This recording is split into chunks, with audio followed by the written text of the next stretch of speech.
매주 토요일 뉴스토마토 기자들이 모여 한 주간의 이슈들을 정리하고 한 주를 전망해봅니다. 뉴스토마톡. 안녕하세요. 저는 전현주고요.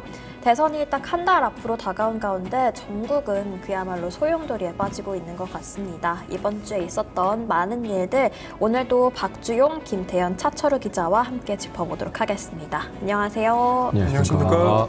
네, 저번 주에는 그래도 날씨가 좀 좋았던 것 같은데 오늘도 또 비가 오는 것 같아요. 또 거의 비가 오고. 방송을 할 때마다 거의 비가 오고. 저희 마음을 기분을. 대변하고 있는 것 아닌가 싶기도 하고. 네, 오늘부터 해서 조금 5월 연휴인데 다들 계획은 없으신가요? 안 잡았어요. 안 잡은 거예요? 못 잡은 거예요? 둘 다? 장난이고 이제 네. 따로 잡지는 않았고 이제 저는 이제 곧 생일인데 어. 이제 뭐 가족들 이제 네. 저 아내랑 또 이제 처가댁이랑 또 해서 식사 예약을 이제 잡아놓긴 했는데 네. 상황인지라 어떻게 될지 모르겠습니다. 생일을 일단 어필하신 겁니까? 네, 어필한 거. 5월 어린이날 생일. 어린이날 생일. 내일이네요. 그렇죠. 아, 모레죠? 모레입니다. 모레. 네. 아, 가정의 달이었는데 가정의 달입니다. 대선의 네. 달이 돼버려갖고. 네, 가정의 달인데 저희는 이렇게 남아서 대선의 날을 맞이해서 네, 방송도 열심히 해보도록 하겠습니다. 대선 전에 또 짚어봐야 될 게 지난 1일이었죠. 이날도 사실 휴일이었는데 네. 이재명 후보의 선거법 위반 상고심 재판이 있었습니다. 이례적으로 재판 속도도 빨랐지만 결과도 유죄 취지의 파기환송이 나왔는데요. 먼저 저희가 준비한 영상부터 보고 이야기 이어가도록 하겠습니다.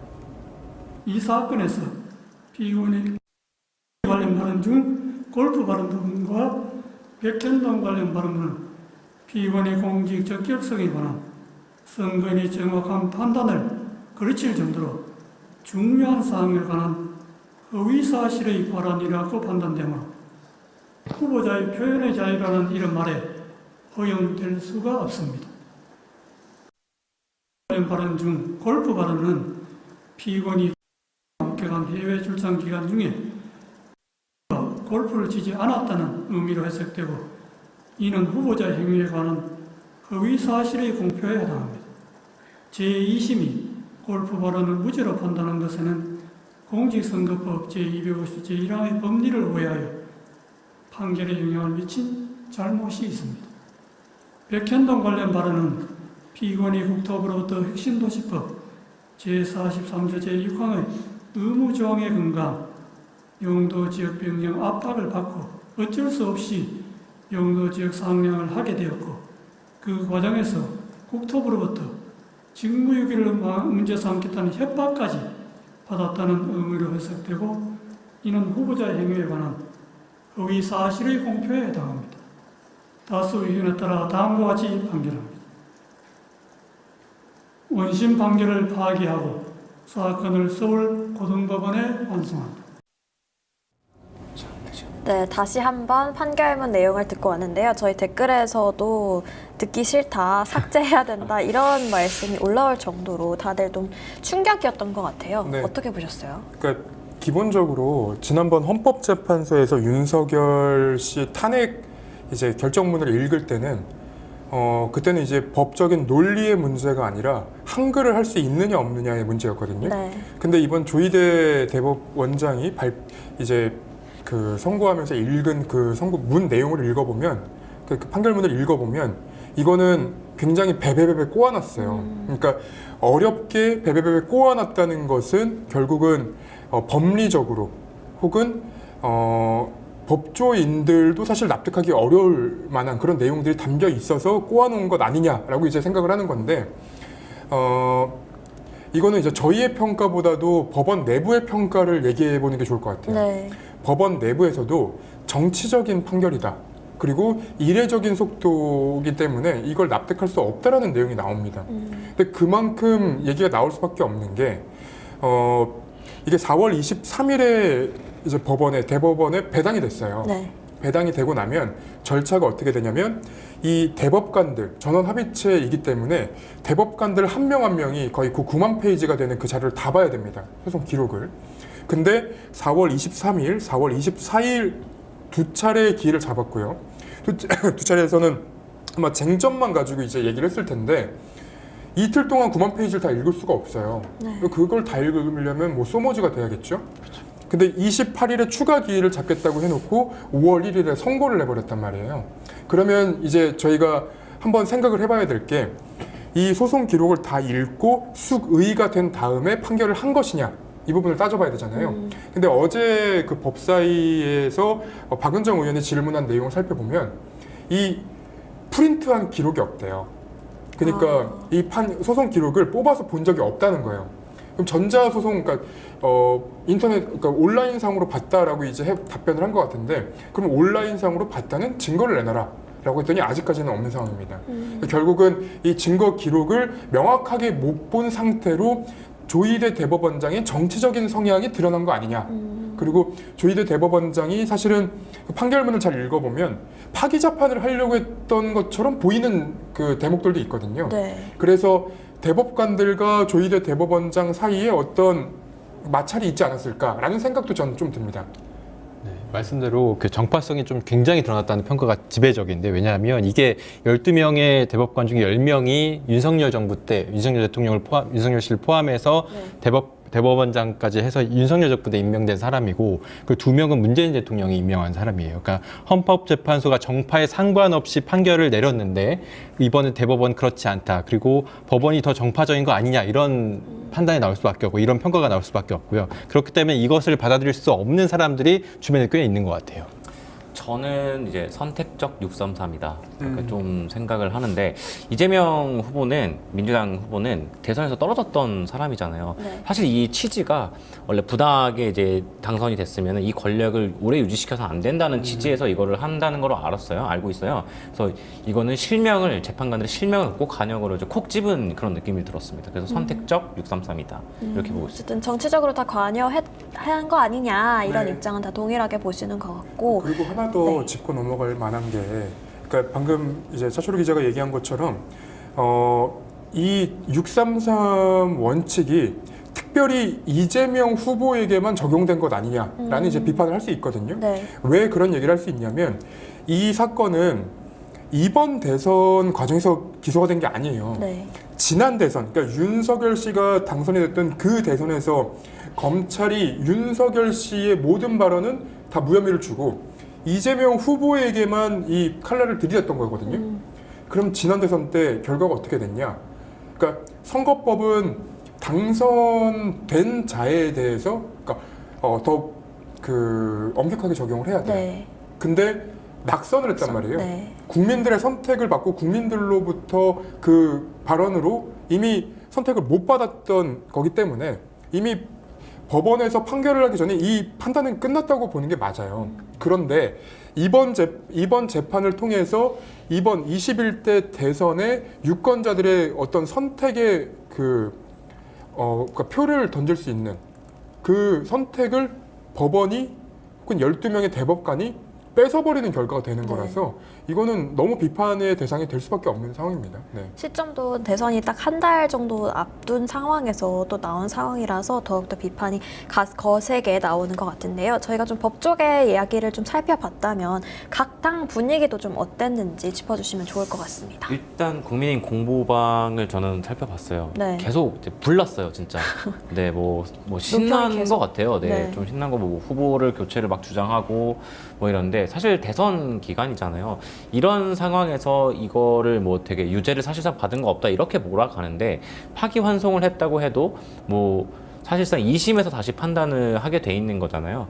그렇기 때문에 이거를 국민의힘이 유죄다, 확정이다 이렇게 몰아가는 거는 정말 잘못된 행태라고 보고, 여기에 기댄다는 게 맞는 건가? 본인들은 대통령이 파면됐고 또 이제 비상계엄이라고 하죠. 이제 내란을 일으켰는데 네. 내란을 일으킨 상황에서 자성하지 못할 망정 상대당의 후보에 대해서 이렇게 유죄로 몰아가는 행태를 하고 있는데, 이건 굉장히 잘못된 거다 이렇게 좀 지적을 하고 싶습니다.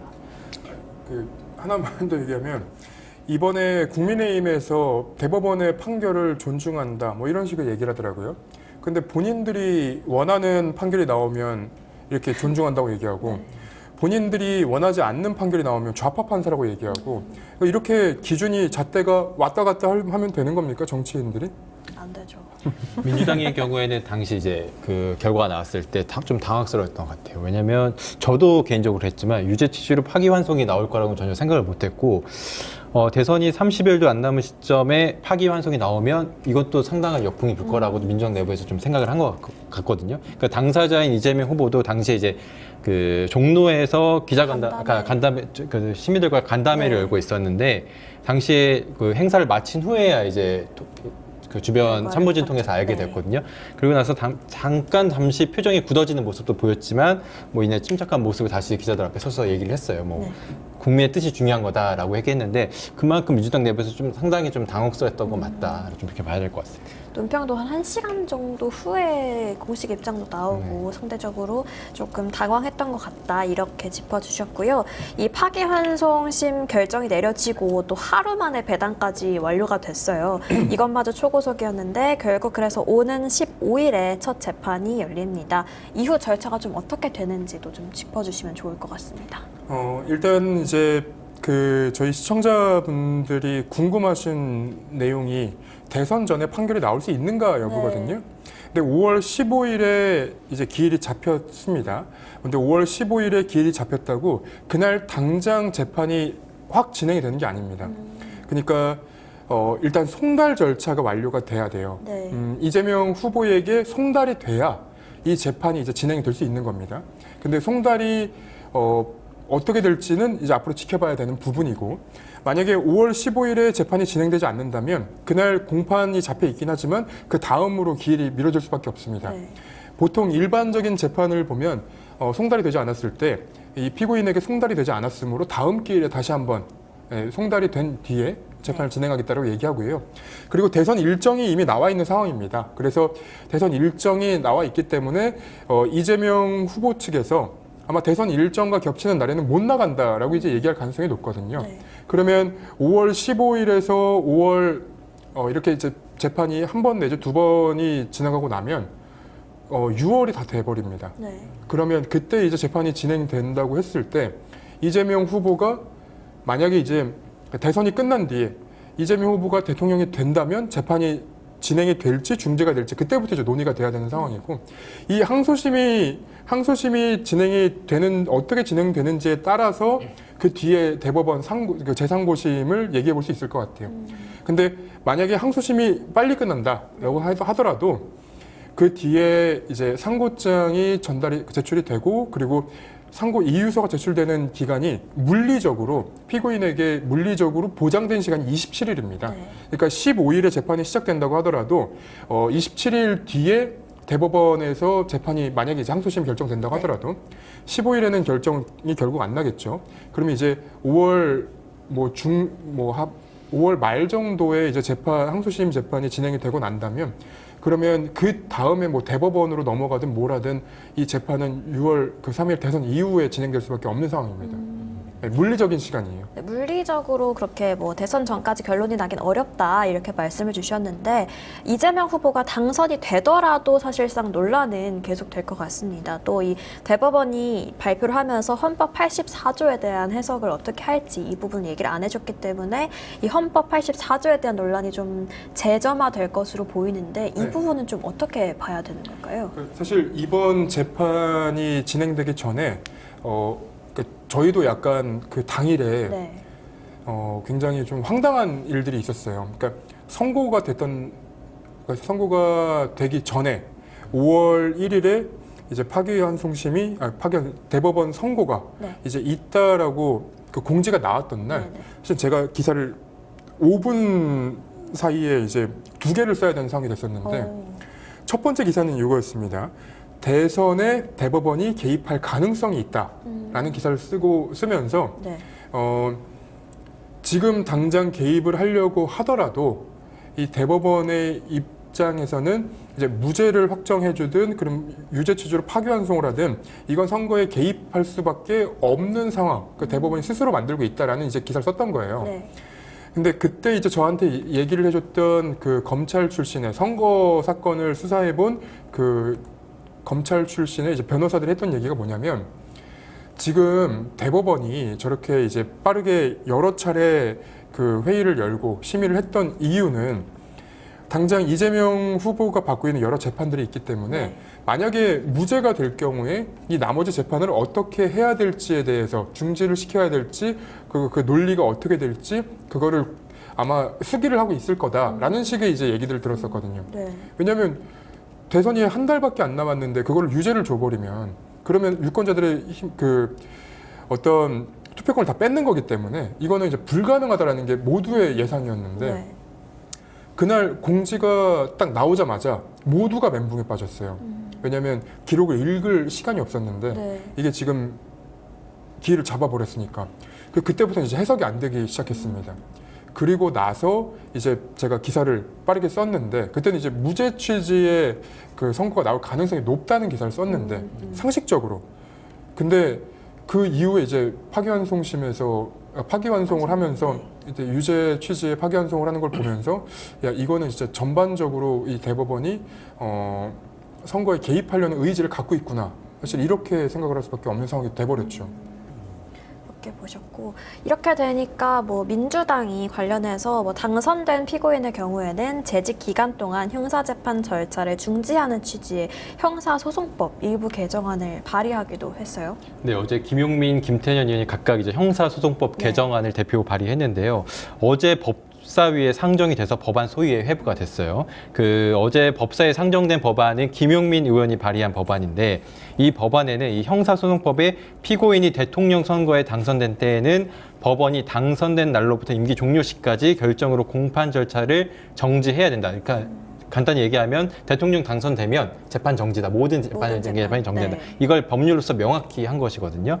그렇기 때문에 6월 3일 대선에서 만약에 이재명 후보가 당선되고 이 법이 국회 본회의를 통과하게 되면 이재명 후보가 이제 거부권 행사하지 않고 통과시키겠죠. 그렇게 되면 이재명 후보의 재판은 정치될 것으로 전망이 되는 부분입니다. 그러자 곧바로 이제 국민의힘에서도 맞불로 내놓은 법안이 있었는데 뭐 네. 이재명 재판 지연 방지법 이런 법안을 또 내놨더라고요. 그러니까 말씀하신 대로 국민의힘 구자근 의원이 발의를 한 거고요. 이제 재판 지연을 방지하는 내용 골자로 하는 형사소송법 개정안을 또 대표 발의한 건데요. 개정안을 살펴보면 형사재판에서 피고인 소환 시 소환장을 발부한다고 해서 규정한 그 형사소품 73조를 개정한 거고요. 네. 소환장을 송달할 수 없는 경우 또는 이미 피고인이 공소 사실을 확인한 경우에 전화를 통해서 좀 소환장 송달과 같은 법률적 효력을 갖도록 하는 법을 낸 거죠. 피고인이 뭐 정당한 사유 없이 법원이 보낸 소환장을 이제 송달 회피할 경우 대비한 거라고는 하는데요. 이게 어떻게 보면은 또 이것도 결국에는 또 이재명을 향한 이제 이재명 방지법을 명분으로 해서 낸 법안이거든요. 현재 국민의힘 의원들이 계속 밀어붙이고 있는 상황인데 네. 다만 이제 정권이 이제 혹시 바뀌게 된다면 이 법안의 통과 가능성은 없는 거죠. 그래서 액션의 일부인 거예요. 저는 갑자기 그때가 생각나는데 한동훈 지금 후보가 네. 검언유착 사건에 연루됐을 때 비밀번호를 제공하지 않았었거든요. 네. 근데 비밀번호를 제공하지 않으면서 했던 얘기가 피고인의 방어권. 그리고 그 당시에 비밀번호를 어떤 한동훈 방지법 같은 게 이제 나왔었는데 그때 헌법을 넘어선다 뭐 이런 식으로 비판했던 걸로 제가 기억을 해요. 네. 그러면 이번 국민의힘에서 내는 그 법안도 사실은 피고인의 방어권을 지나치게 제한하는 것 아닌가라는 이제 그 부분도 논의가 가능할 것 같아요. 네. 예. 그러니까 그때 사람에 따라서 달라지면 안 됩니다. 법은 항상 그 자리에 어떤 사람의 이름을 갖다 놔도 똑같이 적용돼야 된다고 해야 되는 건데 본인들이 필요할 때는 본인들이 필요한 법을 내고 본인들이 필요하지 않을 때는 공격적인 법을 내고 이거는 우리 법 체계를 너무 우습게 만드는 거예요. 네. 이렇게 법이 좀 공평하게 적용이 돼야 되는데 저희가 법에 근거해서 뭐 예측도 하고 하지만 계속해서 이게 그 상식과 벗어나는 일들이 벌어지다 보니까 뭐 댓글에서도 나이브하다 이런 지적들도 계속해서 나오는 것 같습니다. 또 포르쉐님은 도대체 나라를 얼마나 혼란으로 내몰려고 이런지 모르겠다 이런 댓글도 주셨고요. 계속해서 이 부분을 좀 더 지켜보기로 하고 선거법 상고심 결과가 나오던 날 또 곧바로 한덕수 권한대행은 총리직을 내려놓기도 했습니다. 대국민 담화를 통해서 사의를 표명하면서 사실상 대권 출마를 말하기도 했는데요. 그 다음 날인 어제죠. 국회에서 공식적으로 출마 선언을 했습니다. 먼저 출마 선언 영상으로 간단하게 만나보겠습니다. 존경하는 국민 여러분, 저는 오늘 제21대 대한민국 대통령 선거 출마를 국민 여러분께 말씀드리고자 이 자리에 섰습니다. 저는 자랑스러운 대한민국 국민의 공복으로 경제 발전의 최일선에서 일생을 살았습니다. 국익의 최전선인 통상 외교까지 정쟁의 소재로 삼는 현실을 저의 양심과 상식으로는 도저히 납득할 수 없습니다. 저는 제가 사랑하는 대한민국의 미래를 위해, 우리 모두를 위해 제가 할 수 있는 일을 찾기로 마음먹었습니다. 저는 이번 대통령 선거를 통해 우리 국민의 선택을 받도록 전력을 다하겠습니다. 국민 여러분께서는 저에게 어쩌면 국무총리를 하면서 못한 일을 대통령이 된다고 갑자기 어떻게 해내겠느냐고 물으실지 모릅니다. 국무총리라서 못한 일을 대통령의 힘으로 반드시 해내겠습니다. 그 말을 어떻게 믿느냐고 물으신 분들께 저는 제 말이 아니라 제가 살아온 인생을 보아달라고 말씀드리고 싶습니다. 우리나라가 강해지고 풍요로워지는 것, 세계 속에 존경받고 사랑받게 되는 것, 그 과정을 지켜보고 기여하는 것이 지금도 앞으로도 저의 인생이고 꿈입니다. 국민 여러분, 저의 이념은 단 하나, 여기서 대한민국의 기적이 끝나선 안 된다는 것, 우리는 계속 앞으로 나아가야 한다는 것, 이것밖에 없습니다. 네, 더 큰 책임을 지는 결정을 하겠다라면서 총리직을 사임을 했습니다. 그러면서 끝까지 또 본인의 외교 안보 성과를 강조하면서 마무리하기도 했는데요. 대선 초반부터 한덕수 권한대행이 출마를 할 거다 이런 예상이 나오긴 했습니다만 결국 진짜로 출마 선언을 했습니다. 어떻게 보셨어요? 저는 어제 그 회견장이 있었는데 네. 가장 제가 눈여겨본 거는 제가 예전부터 얘기했지만 그 후보의 옷차림. 어제 한덕수 옷차림을 되게 중요시 하시는 것 같아요. 그러니까 초록색 네. 넥타이를 메고 왔어요. 그리고 오세훈 시장을 만날 때는 흰색 점퍼를 입었어요. 네. 되게 바람막이에. 캐주얼하게 입고 갔더라고요. 그러니까 본인은 한덕수 후보 총리 본인은 자기가 국민의힘 후보는 아니다. 국민 후보는 아니라는 점을 좀 어필하고 싶었던 것 같아요. 네. 근데 이게 전략적으로 조금 안 맞았던 이유가 뭐냐면 어제 한덕수 주변에 있는 의원들은 친윤계 의원이었어요. 친윤이던데요. 추경호, 김기현 전 원내대표부터 시작해서 친윤계 의원 10여 명이 자리했거든요.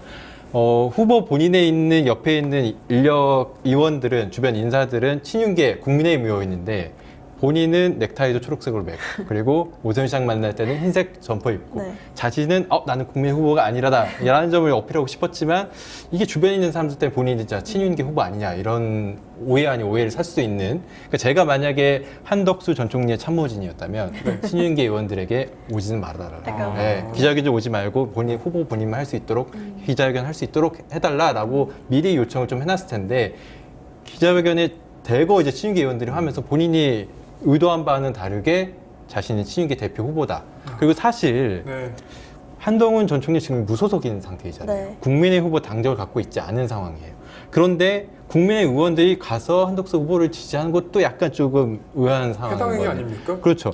예전에 윤리위 열려야 되는데. 윤리열려 2002년 노무현 대통령 대선 후보 때도 후보가 확정된 뒤에 네. 민주당 후보들이 정몽주 후보를 찾아가서 그때 후단협이라는 후보 단일화 협의회를 만들어서 단일화 지키겠다고 찾아갔거든요. 요거가 지금 비슷한 상황이 발생하고 있는 건데 아무튼 기본적으로 한덕수 전 총리가 출마 선언했지만 전략적으로 조금 악영향을 미친 그런 전략이지 않았나 생각합니다. 저는 진짜 웃겼던 게 한덕수 전 총리가 저기 기자회견에서 국무총리라서 못했던 일도 대통령 돼서 하겠다고 얘기하잖아요. 네. 본인이 지금 방금 전까지 권한대행이었어요. 전날까지. 네. 그리고 너무 웃긴 게 저는 한 두 가지 정도 문제 삼고 싶은 게 있는데 네. 하나는 유튜브 개설 날짜예요. 4월 30일에 만들었어요. 네. 출마 그러면 선언하기 전. 전날이잖아요. 네. 공무원이었어요. 국무총리. 근데 국무총리가 대선 출마하겠다고 유튜브를 하루 전날 만들었으면 이거는 문제가 있는 거죠. 네. 또 하나 지금 한덕수라는 책을 냈거든요. 그 책이 출간된 게 4월 23일인가 그럴 거예요. 그러면 이 책을 하루 이틀 만에 그냥 번쩍해서 만들 수 있는 게 아니잖아요. 네. 한덕수 전 총리와 그 책을 쓴 사람이 글을 쓴 사람이 어쨌든 계속 만나서 대화를 했던 건데 여기에 한덕수 전 총리 워딩이 들어가 있으면 네. 이거는 애초에 대선에 나오겠다라고 마음 먹고 쓴 책이 되는 거잖아요. 그러면 공무원으로서의 정치 중립 위반이죠. 소개글도 출마 선언이랑 굉장히 비슷했다라는 일치하는 얘기도 부분이 있더라고요. 많았고 저는 이거 하면서 이 부분이 좀 눈에 가더라고요. 이길 수 있는 경제 대통령이고 자나우가 아니고 앞으로 나아갈 사람이며 네. 약속을 지킨 뒤 즉시 물러날 사람이다. 근데 권한대행 때 어떻게 했습니까? 경제 어떻게 됐죠? 예, 그리고 자나우가 앞으로 나아갈 사람 임명해야 된다 하는데 임명 안 했죠. 그렇죠. 이미 선택적이 약속을 지킨 뒤 물러날 사람 이제서야 물러났죠. 내란과 굉장히 그 관계성이 짙은 분인 건데 자기가 한 말을 자기가 스스로 지금 다 이제 비판할 수 있는 지점을 만들어주고 있는 거거든요. 그렇죠. 저는 이 부분을 보면서 굉장히 부적절하다고 좀 생각을 들었습니다. 그 말이 맞으려면 출마를 안 했어야 돼요. 네. 출마를 해버렸네요. 해버려가지고 예. 네, 또 출마 선언에서 조금 인상 깊었던 것 중에 하나가 뭐 임기 단축 개헌 후에 본인은 3년 차에 퇴임하겠다라면서 대선과 총선을 동시에 실시하겠다 이런 계획을 밝혔는데 이 부분은 조금 어떻게 보셨어요? 그러니까 이 부분이 약간 조금 뭔가 좀 의아한 게 있는데 네. 이게 그러니까 한덕수 전 총리가 어제 기자회견 했을 때는 2년차 개헌을 완료해서 2028년도에 총선과 대선을 함께 치르겠다는 거 아니에요. 네. 그리고 본인이 4년제 중임 대통령제를 지금 한덕수 쪽에서 이제 얘기를 하고 있는데 사실 만약 2028년도부터 총선 대선을 계속 4년마다 치르게 되면 네. 총선과 대선이 실시되면 계속 여대 야소로 흘러갈 가능성이 굉장히 높아요. 대통령을 이 사람 뽑았는데 당은 다른 당을 선택할 리가 만무하잖아요. 네, 어렵죠. 그렇기 때문에 여대 야소의 국회, 그러니까 여대 야소의 국회 환경이 계속 갈 가능성이 높은데 그러면서도 한덕수 대행이 얘기한 거는 견제와 균형, 분권을 얘기했단 말이에요. 견제할 수 있는 세력이 없는데 어떻게 그게 여대 야소로 흘러가는 상황에서 그 얘기를 할 수 있겠습니까? 그러니까 이런 개헌 동시에 대선과 총선을 같이 치르겠다는 이런 구상 자체가 조금 네. 맞지 않는다. 저는 이렇게 보고 있습니다. 그리고 이 분권형 대통령제가 국민의힘 지도부에서 좀 추진을 해왔던 거거든요. 이제 1월 초에 이제 기사 난 게 하나 있는데 이때도 국민의힘이 뭐라 그랬냐면 2028년 대선 총선을 동시 실시하겠다라고 밝혔었어요. 이런 거 보면은 말씀하신 대로 국민의힘 의원들 다수의 의원들이 한덕수를 정말 적극적으로 밀고 있구나 이런 추측이 좀 가능한 걸로 좀 생각이 들거든요. 이런 상황에서 어쨌든 근데 당의 경선 후보를 지금 뽑는 상황이고 오늘 이제 잠시 뒤 결정이 나는 건데 이게 지금 상식적으로 옳다고 좀 생각 들지는 않거든요. 저는 어제 한덕수 그 전 총리가 얘기하는 내용을 들으면서 가장 먼저 들었던 생각이 뭐냐면 개헌은 당신들이 하고 싶은 거지 우리는 별로 생각이 없어요. 네. 그러니까 개헌을 왜 해야 되는지에 대한 국민적인 공감대가 없는데 네. 본인들끼리 개헌을 해야 될 필요성이 있다고 주장하면 저희가 따라야 됩니까? 그러면 한덕수한테 이제 표를 던지는 사람들은 있겠죠. 지지하는 사람들이 있겠죠. 근데 그 나머지 대다수의 국민들은 뭐야 왜 개헌을 해야 돼? 라는 생각을 갖고 있는 걸 텐데 네. 우리가 이 보수 정치인들 특히나 이제 내란 정부의 2인자 혹은 이제 내란을 저질렀던 그 1호 당원이 있는 그 당이 이 개헌을 한다고 얘기한다고 저희가 그거를 지금 당장 생각을 해야 되는 겁니까? 개헌의 필요성은 당장 뭐 제왕적 대통령제 뭐 다 알겠어요. 네. 근데 그게 뭐가 문제인지 왜 문제가 되는지 이걸 해결하기 위해서 뭐가 필요한지 이게 이제 논의 단계가 있어야 되는데 박근혜 때도 그렇고 윤석열 때도 그렇고 헌법이 잘못한 게 아니에요. 사람이 잘못한 거예요. 네. 근데 그 권한이 있다고 그냥 막 휘두를 수 있는 사람이 가는 게 문제인 거지 헌법이 그 자리에 있다고 문제가 아니거든요. 그러면 그 이상한 사람이 나타났을 때 그 문제를 어떻게 다뤄야 될지부터 좀 혹은 이제 본인들이 그 내란을 저지른 사람에 대한 사과가 먼저 돼야 되는 거지 무슨 뜬금없이 개헌은 무슨 개헌입니까? 네. 자기들도 계엄 잘못했다고 계속 말을 하잖아요. 네. 그러면은 계엄에 대해서는 확실히 처리하고 가야겠다는 그런 암묵적인 동의가 있었던 거 아니에요? 그러면 그 부분에 대해서 먼저 하고 나서 개헌을 이렇게 해서 구체적인 방안을 제시해서 이거를 못 받지 않게 제시를 해야지 개헌을 합시다라고 무조건 하면은 이게 말이 안 된다는 거죠. 뭐 만약에 제가 여기 계신 분들한테 오늘 끝나고 갑자기 약속들이 있을지도 모르는데 갑자기 밥 먹자 이러면은 밥을 못 먹잖아요. 다 일정들이 있는 건데 다 이미 앞서서 해야 되는 것들을 먼저 하고 나서 개헌을 논의에 늦지는 않는다. 저는 이렇게 좀 생각이 듭니다. 네, 저 계속해서 대권에 대한 이야기 전에 이제 컨트롤 타워가 이제 공백이 돼버린 상황에 대해서도 좀 얘기를 해봐야 될 것 같은데요. 원래대로라면 이 최상무 기재부 장관이 권한대행을 맡아야 하는데 곧바로 사의를 표명하면서 사상 초유의 또 대행 체제가 됐습니다. 네. 발음도 어려워졌어요.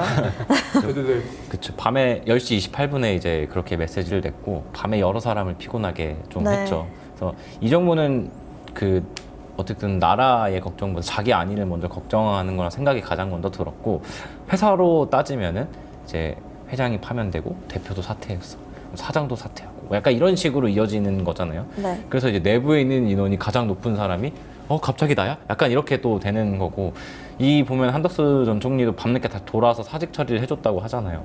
민주당에서는 이제 그 한전 총리가 출마하는 대선 관리자로서 이제 최상목 대행을 인정할 수 없다는 느낌으로 이제 판단을 한 것 같기는 한데요. 이 거부권 관련해서 최상목 대행이 또 많이 사용을 했었고, 그 다음에 이제 이 대법원 판결 이후에 이제 현실화보를 이렇게 중도층 입찰을 좀 막고자 이제 좀 이런 식으로 좀 최상목 대행도 탄핵을 좀 추진했었던 것 같거든요. 그리고 또 하나는 이제 파기환송심 또 관련이 있는 건데, 고등법원에 이제 경고 메시지를 내는 효과가 또 일부 있었던 거죠. 다만 좀 득실은 있을 수 있는데, 일각에서 이제 뭐 보복 탄핵이 아니냐 이렇게 비춰질 우려는 있는데, 이미 법사위에서 논의됐고 본회의에 상정돼서 준비돼 있는 거였다고는 하더라고요. 네. 아니 저희 댓글창에 네, 저 지금 이제, 짚어드리려고 했는데 그 재판 얘기를 네. 자꾸 하셔갖고 이제 하나만 제가 좀 더 얘기를 해드리면, 일단 문재인 정부부터 지금까지 검찰 개혁에 대한 이제 이슈들이 더 앞서다 보니까 법원 개혁을 못한 건 사실입니다. 그래서 검찰만큼의 이제 문제가 쌓여 있는 그 법원의 문제는 지금 많이 못 다뤘던 것도 사실이에요. 네. 근데 검찰과 법원은 다른 것도 사실입니다. 왜냐하면 검찰은 검찰총장을 필두로 밑에 있는 검사까지 뭐 검사 동일체 원칙은 사라졌다고 하지만, 검사 동일체 원칙이 이 문헌상에서만 사라졌을 뿐 여전히 살아 있습니다. 네. 그래서 검찰총장 혹은 이제 밑에 뭐 차장검사, 부장검사가 밀고 나가면 그 따라갈 수밖에 없는 그런 형태가 여전히 유지되고 있는데, 법원은 다릅니다. 그러니까 법원은 한 명 한 명이 사법기관이고, 그래서 대법원에서 찍어 눌러가지고 뭐 조희대 대법원장이 전화해서 야, 너 이거 이재명 유죄 줘라고 한다고 해서 그게 가능한 시스템은 아니에요. 네. 5월 15일에 재판이 잡혀 있는데 5월 15일에 바로 선고가 나올 수는 없습니다. 네. 아까 말씀드렸던 것처럼 물리적으로 시간이 좀 부족해요. 그러니까 이게 불가능해요. 네. 예를 들면 이런 거예요. 제가 누군가를 만나기 위해서 부산을 간다고 치면 그 부산 도착해서 이 사람을 만난다 안 만난다는 이번 대법원 판결처럼 이제 대법원에서 빨리 그냥 밀어붙여가지고 선고를 낸 것처럼 이제 그냥 선택에 네. 그 선택을 하는 거라면 15일에 첫 번째 공판이 열리고 그리고 대법원까지 다 넘어가는 데까지는 제가 부산까지 가는 그 물리적인 시간과 똑같은 거예요. 그래서 실제로 이게 이제 불가능한 상태인데, 답답하신 이유 저희도 다 이해를 합니다. 그럼에도 지금 당장 15일에 공판을 연다고 하더라도 그날 선고 못 하고요. 당연히 대선 일정에 법원도 따를 수밖에 없는 거고요. 그리고 공판에 이재명 후보를 출석시키기 위해서 여러 노력들을 하겠지만, 그게 물리적으로 보장된, 피고인에게 보장된 여러 시간들이 있기 때문에 당장 모든 걸 지금 우려하시는 것처럼 다 진행할 수는 없다. 다만 여전히 이제 저희 우려가 남아있고 걱정이 남아있는 것은 조희대 대법원장한테 혹은 조희대 대법원장의 그 판단에 완전히 경도가 돼가지고 야, 그냥 유죄 줘버릴게 하는 사람도 있을 가능성은 있죠. 하지만 그게 법원 내부에서도 비판이 나오고 불가능한 얘기가 나오고 있기 때문에 제가 그 부분을, 가능성을 이제 얘기를 드리는 거지, 너무 지금 답답한 마음을 가지고 이제 화가 나시겠지만 네. 조금 더 시간을 지켜보셔도 됩니다. 네, 네. 그리고 아까 말씀하신 대로 박은정 의원이 짚었던 그 로그 기록 같은 경우도 어떻게 보면 절차적인 문제가 있을 수 있는 부분이잖아요. 네. 이 부분에 대해서 정말로 로그 기록을 제출하지 못하거나 이게 읽지도 않았다 이러면 정말 절차적인 하자가 그쵸. 발생할 수밖에 네. 없는 거예요. 네. 그래서 이 부분에 좀 집중을 해서 한번 살펴보시는 것도 좋을 것 같아요. 네, 네. 그러니까 여러 가지 현실적인 문제들이 남아 있고 그리고 조희대 대법원장이 이 선고라는 그 과정에서 절차적인 문제가 남아 있으니 이게 여러분들이 지금 생각하는 것처럼 완전히 절망적인 상황이거나 아니면 이제 법원을 혹은 그 탄핵 외에는 아무것도 방법이 없다 그런 건 아니다. 요거를 좀 설명을 드리고 싶어요. 네. 그만큼 많은 분들이 좀 걱정이 많이 앞서 있어서 그런 댓글들도 많이 달리는 것 같습니다. 조금 시간을 가지고 지켜보시면 좋을 것 같고요. 다시 좀 원래 얘기하던 대로 돌아와서 이 한덕수 최상목 사퇴로 국무위원이 14명이 됐는데 이 부분을 가지고도 또 지금 논란이 되고 있습니다. 국무회의 정족수 논란인데요. 정부는 뭐 대통령상 개의 요건 11명만 넘기면 국무회의를 열 수 있다는 입장인데 사실상 뭐 이 국무회의 정족수 이 부분은 좀 어떻게 보고 계시는지 민주당의 반응도 좀 궁금하고요. 국무회의 같은 경우에는 국무회의 15명 이상이 돼야 국무회의를 열 수 있거든요. 근데 이렇게까지 하게 되면 현재로서 14명만 남게 되고 이러면 국무회의는 열릴 수 없는 상황이다 이런 얘기가 나오고 또 일각에서는 어제 법사에서 법원 행정처장이나 이런 분들이 11명만 있어도 국무회의 열릴 수 있다라는 의견을 보였기 때문에 이 부분을 계속 의견이나 해석이 분분한 것 같아요. 사실 근데 국무회의를 열리는 게 그 수까지 계산하는 게 중요하다기보다는 이제는 앞으로 이 부분에 대해서 국정 운영에 대해서 어떻게 이끌어갈 것이냐 경제가 통상 문제가 이렇게 심각해지고 있는데 이 상황에서 이 부분을 어떻게 대처할 것인지가 중요한데 사실 한덕수 국무 전 총리 같은 경우에도 국정을 책임지는 대행의 자리에 있었는데 내려오지 않았어요. 스스로 대선 출마를 위해 내려오지 않았습니다. 그러니까 사실 이 부분은 여당 쪽, 지금 여당이라고 할 수 없지만 국민의힘 쪽에 책임이 있는 거잖아요. 그러니까 이 부분에 대해서 비판을 먼저 하는 게 맞고 그 다음에 현재 뭐 2조 대행 체제이긴 하지만 우리 대한민국의 국정 운영 시스템상 네. 뭐 대행 체제가 대대행 체제라고 해서 그렇게 흔들릴 만한 그런 시스템은 또 아니거든요. 그리고 당장 다음 달 6월 3일이면 또 새 정부가 출범하기 때문에 충분히 리스크를 감수할 수 있을 만한 상황이 된다. 좀 이렇게 보고 있습니다. 6조를 살펴보면 그 법안 관련해서 국무회의는 구성원 과반수 출석으로 개의하고 출석 구성원 3분의 2 이상 찬성으로 의결한다 해서 사실 열 수는 있다고 하더라고요. 그리고 또 이제 이게 그 규정한 국무위원 15명 구성원 수를 단순히 의미하는 거지 현재 인원을 말하는 건 아니라고 해서 열 수는 있다고 합니다. 열 수는 있다 이렇게 보시는 거고 이제 본격적으로 한 달밖에 남지 않은 대선 이야기로 좀 넘어가 보려고 합니다. 이 한덕수 대행의 전 대행이죠. 대권 출마로 국민의힘 셈법은 좀 더 복잡해진 것 같은데 우선 지난 29일 2차 컷오프를 통과한 후보는 뭐 예상을 맞추신 분도 있고 틀리신 분도 있지만 김문수, 한동훈 후보가 통과가 됐습니다. 오늘 최종 1인이 가려지게 되는데 방송이 끝나면 누군가는 맞고 누군가는 틀리겠지만 최종 1위는 좀 누가 될 것 같으세요? 진짜 이번 국민의힘 경선은 단 한 번도 맞춰본 적이 없어가지고 그러면 반대로 되는 건가요? 네, 그럼 저는 한동훈 후보가 올라갈 거라고 한번. 저도 한동훈 후보를 네. 좀 예상을 하겠습니다. 그러면 네. 한동훈 후보가 될 것 같아서 한동훈 후보 찍으신 거예요? 아니면 김문수 후보가 될 것 같아서 한동훈 후보라고 얘기하신 건가요? 뭐 어차피 틀릴 거니까 네, 뭐 한번 이번에라도 맞춰보자 싶어서. 맞춰보자 네. 싶어서. 저는 이 첫 방송 할 때부터 결국은 김문수 대 한동훈 싸움이다라고 네. 계속 주장을 해왔는데 결국은 저는 김문수가 될 것 같아요. 왜냐하면 김문수 뒤에는 사실 김문수에 대한 그 호불호가 꽤 있고 네. 그렇긴 하지만 사실 지금 이번 선거를 관통하는 키워드는 결국 비상계엄 내란 관련 이슈거든요. 근데 이 내란 관련 이슈에서 국민의힘 지지자들이 봤을 때 가장 두드러진 인물은 김문수였고 그다음 김문수 뒤에는 한덕수 대행이 있기 때문에 결과적으로 김문수가 되지 않을까 싶습니다. 네, 김문수 1대 한동훈. 저는 그래서 오히려 반대로 좀 한동훈이라고 주장하는 이유가 김문수 전 장관, 김문수 후보가 그 비상계엄 때 사과를 해야 된다 할 때 혼자 안 했죠. 일어났잖아요. 네. 그게 이제 거품이 서서히 꺼져가고 있다. 일시적인 효과였다 이렇게 좀 보고 있고 한동훈 그 후보 같은 경우는 1차 컷오프를 통과할 수 있느냐 마느냐를 가지고도 이제 이 얘기가 나왔잖아요. 근데 한동훈 후보는 통과를 했고 결국 최종 결선까지 올랐고 홍준표 후보가 은퇴한 이유도 자기 이제 지지율을 받아보고 충격을 받아서 은퇴를 한 게 아니냐는 얘기도 있어요. 그래서 이 한동훈의 효과가 좀 큰 것 같고 또 여론조사 상으로도 한동훈 후보의 이 지지율이 김문수 후보보다 좀 높게 나오는 경향이 있다. 그래서 좀 한동훈 후보가 되지 않을까라고 조심스럽게 생각을 해본다라고 생각합니다. 그다음 질문이 여론조사 방향이잖아요. 선점해 가시네요. 여론조사에 대해 얘기를 하면 이번에 저희 조사가 나왔거든요. 뉴스토마토, 미디어토마토 조사가 네. 나왔는데 이번에 저희가 이재명 후보와 그리고 이준석 그리고 이낙연 후보를 상수로 놓고 국민 후보만 이제 한덕수, 한동훈 그리고 김문수 후보를 바꿔가면서 조사를 네. 했어요. 그때 당시에 이재명 후보를 상대로 한덕수 후보의 지지율이 33.9%로 가장 높게 나왔고요. 네. 그다음 김문수 후보가 28.3% 그리고 한동훈 후보가 24.1%로 나왔어요. 그러니까 한덕수 후보가 가장 30%를 돌파한 가장 높게 나왔고 네. 한동훈 후보가 24.1%로 가장 낮게 나온 거예요. 네. 특히 아무래도 전당대회의 키를 쥐고 있는 사람은 보수층 그리고 국민의힘 지지층이잖아요. 네.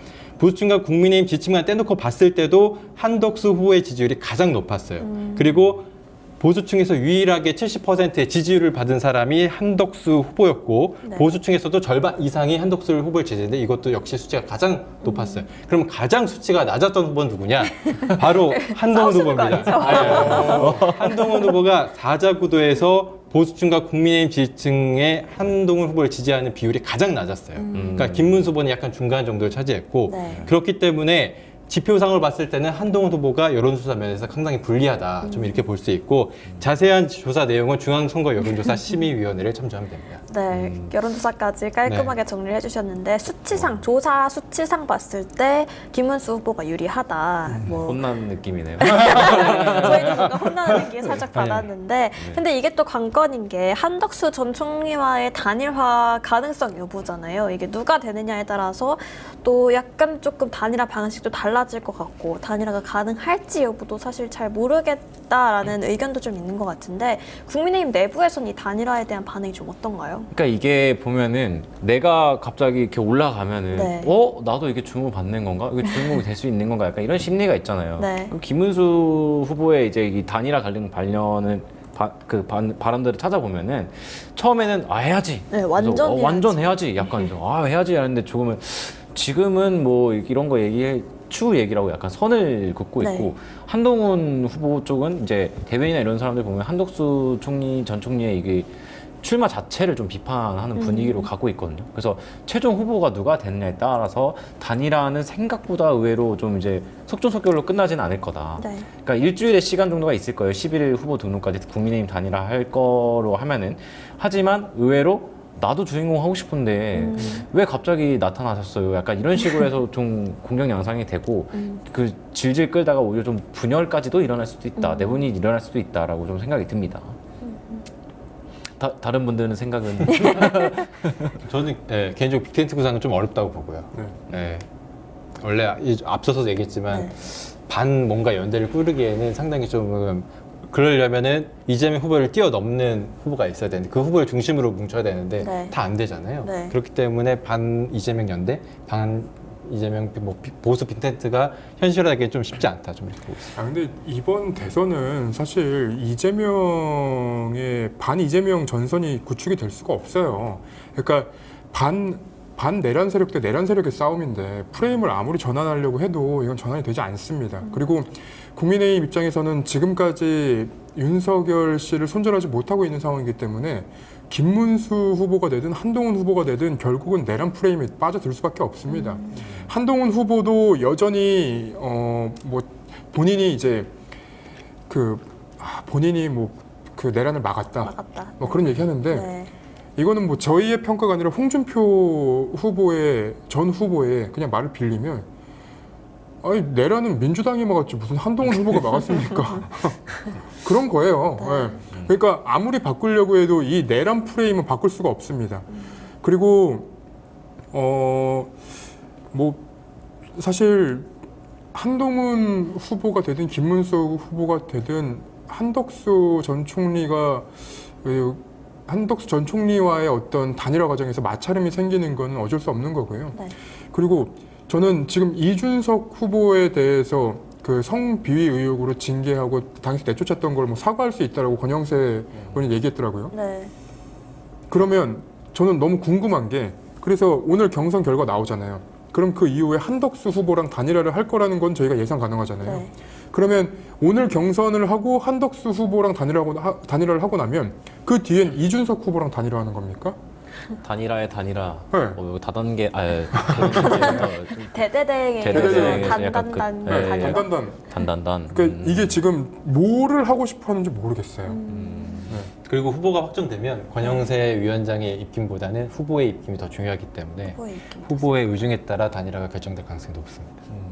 또- 그래서 일각에서는 김문수 후보가 단일화를 줄곧 외치고 있지만 막상 후보가 되면 조금이라도 자기가 후보직을 유지하고 싶어 할 거다라는 이야기가 좀 많이 나오고 있습니다. 그러니까 몸값을 더 높이려고 한다. 뭐 약간 이런 느낌인 거죠. 네. 한덕수의 출마가 과연 옳았는지 네, 이 부분도 조금 의문이 드는데 또 이재명 후보 얘기를 조금 해보면 선대위원장만 22명인 그야말로 매머드 선대위를 출범시켰습니다. 이 선대위 면면을 좀 살펴보면 보수권 인사도 있고 영남권 인사도 합류하는 모습을 보였는데요. 좀 눈에 띄는 인사가 좀 있으셨나요?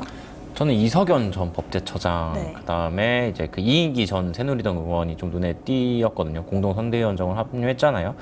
그리고 대구 공약, 대구 경북 이게 표심을 좀 공략하겠다는 것 같은데 예전 같았으면 오히려 좀 이제 안 됐을 수 있는데 이번 같은 경우는 확실히 좀 이제 대구 경북에서도 감지하는 분위기가 이재명 후보가 좀 유력하구나 이런 식으로 좀 생각을 한 것 같아요. 그리고 특히 이제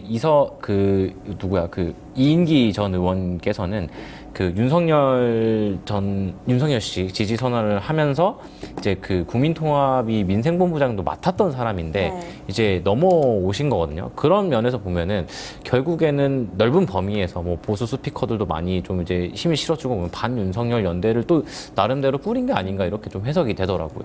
제가 주목하는 인사는 이제 앞서서 말했지만 보수 인사수도 있고 문재인 정부에서 이제 코로나19 대응에 앞장섰던 정은경 전 질병관리청장도 있고요. 특히 비명계 인사들도 많이 네. 이번에 선대위에 합류를 했어요. 특히 김동연 경기지사 쪽에 있었던 고영인 전 의원이 이제 국민대통합위원장으로 이제 활동을 하고 또 김두관 전 의원이라든지 박용진 전 의원도 합류를 해서 비명계 인사도 같이 포섭을 했다라고 좀 볼 수 있을 것 같습니다. 저는 강금실 장관, 강금실 장관을 네. 포함시킨 게 좀 특이하다라고 얘기를 해야 될 것 같은데 지난 대선 때 법조인들을 만나다 보면 강금실 장관이 보수 성향의 인사들을 많이 만나는 걸로 저는 이제 좀 읽혔었는데 이번에 합류하게 된 걸 보면서 판이 이쪽으로 완전히 이제 그 민주당 쪽으로 기울었구나라는 생각을 좀 하게 되더라고요. 그리고 그리고 이제 오늘 저희 방송 보시면서도 답답하신 분들 많으실 텐데 결국은 지금 보수, 진보 혹은 이제 중도 가리지 않고 여전히 이 사람들이 모여서 이 선거를 밀고 나가는 그 과정에서는 이 대법원의 선고가 크게 의미 없다라는 판단을 하고 있는 것 아닌가 저는 그렇게 생각이 들더라고요. 네. 요즘 이재명 후보도 그냥 통상 일정을 더 이제 민생 행보를 더 하면서 네. 이제 강원이나 이런 쪽을 많이 방문하고 있고 심지어 강금실 말씀하신 대로 강금실 그분께서도 장관도, 예. 장관께서도 그 조이대 대원 동기이시잖아요. 근데 굉장히 강력하게 비판하는 메시지를 내셨어요. 이런 거 봐서는 이제 또 이제 내부에서도조차 이제 좀 대응할 거나 이런 것도 또 착착 마련할 거라고 좀 생각이 듭니다. 네.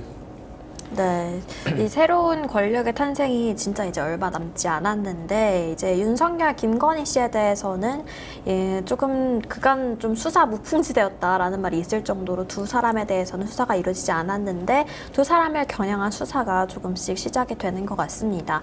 지난 30일에는 아크로비스타 압수수색이 있었는데요. 이 건진법사 전성배 씨와 윤석열 부부 간 각종 의혹들을 수사하면서 벌인 압수수색이었는데 이 검찰이 조금 여론전을 의식해서 벌인 압수수색 아니냐 이런 비판도 나오는데 이 부분은 좀 어떻게 보셨어요? 그러니까 남부지검에서 압수수색을 했거든요. 근데 남부지검장이 이전도 그리고 지금도 윤석열 라인이에요. 네. 그러니까 짜고 치는 고스톱 아니냐라는 비판이 나올 수밖에 없는 거고, 실제로 김건희 씨의 휴대전화를 압수수색했는데 최근에 개통한 폰이거나 아니면 이제 그 공기계. 코바나 컨텐츠에서 노래 틀려고 했던 그 기계들, 네. 그러면 실제로 압수수색을 한 물품은 거의 없다라고 봐야 되는 건데, 근데 검찰이 압수수색에 나설 수밖에 없었던 이유는 전성배 씨의 휴대전화나 아니면 그 전자기기에서 김건희 씨와의 어떤 대화가 나온 것 아닌가라는 네. 이제 생각이 들고요.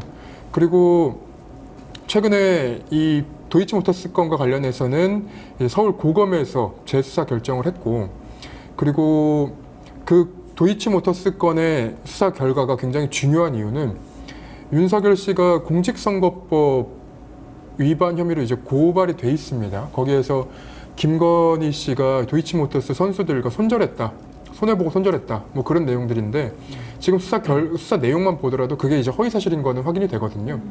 그러니까 우리 선거법은 당선 목적으로 허위 사실을 유포한 경우에 더 크게 처벌하고 있기 때문에 네. 이 결과가 굉장히 중요한 상황이고, 그리고 윤석열 씨가 수사를 받아야 될 건들이 더 있습니다. 그러니까 공직선거법 위반 건만 몇 개가 더 있는데, 네. 하나가 김건희 씨가 구약성경을 다 외운다. 이거 검찰이 소환조사해서 외워보라고 하면 되거든요. 불가능한 거예요. 불가능한 거고, 그리고 대장동 그분은 이재명이다 라고 이제 페이스북에서도 글을 쓰고, 그리고 대선 토론에서도 얘기를 했었거든요. 네. 근데 우리 선거법은 다시 한번 말씀드리면 낙선 목적, 상대방을 낙선시키기 위한 목적으로 허위 사실을 유포할 경우에는 더 크게 처벌합니다. 이 대장동 그분의 근거가 됐던 그 동아일보 기사도 지금 소송 중이에요. 근데 거기서도 대장동 그분이 이재명이라는 그 녹취가 없습니다. 그래서 이 부분이 만약에 밝혀질 경우에는 여러 건으로 윤석열 씨가 이제 수사를 받아야 되고, 그리고 공직선거법 위반으로 처벌을 받을 가능성도 있어 보이는 거죠. 근데 그 공직선거법 위반으로 처벌을 받을 경우에는 국민의힘이 선거 비용을 다 토해내야 되는 그런 상황이 되는 겁니다. 그러니까 많은 분들이 이제 생각하시는 것처럼 애초에 탄핵된 대통령이 아니라 네. 당선 무효가 될 가능성도, 왜냐하면 불법 선거 캠프 건도 있고요. 네. 여러 건들이 남아있기 때문에 아마 조금 더 지켜보시면 검찰이 원래 죽은 권력에게는 굉장히 날카로운 칼날을 대기 때문에 조금 더 진전된 내용을 보실 수 있을 것 같습니다. 저는 근데 이제 압수수색도 말씀하신 대로 하고 이제 뭐 진전된 수사가 될 거라고 했는데, 지금까지 이제 벌여온 내용들이나 이런 걸 봤을 때는 짧게 말씀드리면은 아직까지 알맹이는 없어서 조금 아쉽다. 네. 그래서 이 알맹이들을 좀 발견할 수 있도록 수사나 이런 게 뭐 검찰이 수사를 하면은 좀 이제 뭐 믿고 싶죠. 누구나 검찰이는 공기관이니까. 그래서 알맹이가 있는 수사를 좀 더 벌였으면 좋겠다. 하나씩 그냥 흘리는 편이 아니고 정말 제대로 뭐 예전처럼 봐주기 수사 뭐 의혹 이런 게 들지 않도록 명명백백한 수사를 좀 했으면 좋겠다, 이렇게 좀 바라고 있습니다. 네. 결과적으로 검찰의 행보도 대선 전으로 좀 바뀔 것 같아요. 그래가지고 뭐 검찰이 지금 이렇게 수사를 하고 있지만 아무래도 정권이 현재로서는 교체될 가능성이 상당히 높잖아요. 그 부분을 바라봤을 때는 검찰이 자신의 검찰 개혁에 대한 대상자가 되지 않도록 지금부터 해야 되지만, 아무튼 그거에 대해서 조금 약간 소극적인 행보를 보이고 있기 때문에 이 부분은 좀 대선 이후를 좀 지켜봐야 되지 않을까 싶습니다. 적극적인 행보, 알맹이 있는 수사 좀 더 지켜보기로 하고요. 마지막으로 저희 공식 질문인 다음 주 전망 짧게 듣고 마무리하도록 하겠습니다. 오늘은 태연 선배부터 하시죠. 드디어 첫 번째가 아닙니다. 다음 주면 이제 대선 후보들이 다 결정이 돼서 레이스를 뛰겠죠. 그럼에도 이번 그러니까 이재명 경선 넘어 이재명 대선이 될 겁니다. 네. 지금 한 4주째 같은 전망 내놓고 계신 것 같아요. 이건 바뀔 수 없습니다. 그 사법부든 뭐 그러니까 윤석열 내란 행정부든 아니면 이제 정치권이든 이재명 후보가 그 지금 대선 가도를 달리는 데 큰 영향을 줄 수 있는 곳이 저는 없다고 봅니다. 네. 왜냐하면 판이 너무나 커져버렸어요. 네. 그러니까 3년 내내 윤석열 정부에서 윤석열 검찰이 이재명 후보를 계속 그 수사를 했고, 그리고 그때 수사한 결과물로 이번에 이제 조희대 대법원장이 완전히 이제 윤석열에 경도된 그런 판결을 선고를 했더라도 이 모든 그 3년간의 여러 그 사법적인 리스크들이 이제는 사법부의 리스크로 넘어가 버리는 그 단계가 돼버렸기 때문에 네. 이재명 후보가 대선 가도를 달리는 데는 저는 크게 지장이 없을 것 같다는 생각이 듭니다. 크게 물론, 지장 네, 없고 물론 전 그 민주당 당원은 아닙니다. 크게 지장 없고 이재명 경선 넘어 이재명 대선이다. 네. 이렇게 짚어주셨습니다. 제가 두 번째 네. 저는 단일화 난항, 뭐라고요? 국민의힘 단일화 난항, 약간 단일화 난항. 네, 예, 난항으로 좀 전망을 하겠습니다. 아까 말씀드린 대로 주인공이 되고 싶잖아요. 네. 그럼 주인공이 되기 위해서 또 치열한 싸움을 해야겠죠. 음. 그렇기 때문에 단일화도 쉽지 않을 수 있다라고 생각이 듭니다. 단일화 난항. 저는 다음 주 여론의 변화를 좀 지켜봐달라. 아무래도 파기환송을 선고를 이재명 후보가 받았기 때문에 네. 좀 대선판이 좀 출렁거린다 이런 얘기가 많잖아요. 저는 개인적으로 근데 오히려 이재명 후보의 지지율이 상승할 수 있다. 아까도 저희가 잠깐 얘기를 했는데 네. 지금 이재명 후보의 지지자들이 굉장히 여론조사에 대해서 주목하고 계세요. 그리고 굉장히 화가 난 전화만을 상태에 있어요. 기다리고 있다. 분노한 상태예요. 네. 대법원의 이런 파기환송 선고에 대해서 굉장히 분노하고 있는 상황이기 때문에 오히려 지지층 결집이 일어날 수 있다고 보고 그 김진 중앙일보 논설위원도 그 이야기를 했어요. 오히려 조희대 대법원장의 판단, 대법원의 판결이 이재명 후보의 지지층을 더 결집시킬 수 있다 이런 얘기를 하고 있기 때문에 저도 어느 정도 공감하고 있는 상황이고 그렇기 때문에 다음 주 여론을 지켜보는 게 중요하고 결국 이번 대선은 윤 어게인으로 봐요. 오늘 국민의힘 후보가 결정되겠지만 네. 윤석열 정부의 고용노동부 장관인 김문수 후보가 나섰고 그리고 법무부 장관인 한동훈 후보가 나섰고 국무총리였던 한독수 후보가 대선판에 나왔기 때문에 결국 이번 대선도 윤 어게인이다. 그렇기 때문에 이재명 대 윤석열의 대선 싸움이 될 수밖에 없고 지지율 추이를 좀 주목해 줬으면 좋겠습니다. 어게인 이재명 대 윤석열 네. 이렇게 좀 정리를 해보면 좋을 것 같습니다. 비가 내리긴 하지만 오늘부터 본격적인 5월 연휴 시작입니다. 이동하실 때 운전도 조심하시고요. 가정의 달인 만큼 가족들과 행복한 시간 보내시기 바랍니다. 저희는 다음 주 토요일 오전 10시에 찾아오도록 하겠습니다. 함께해 주신 여러분 고맙습니다.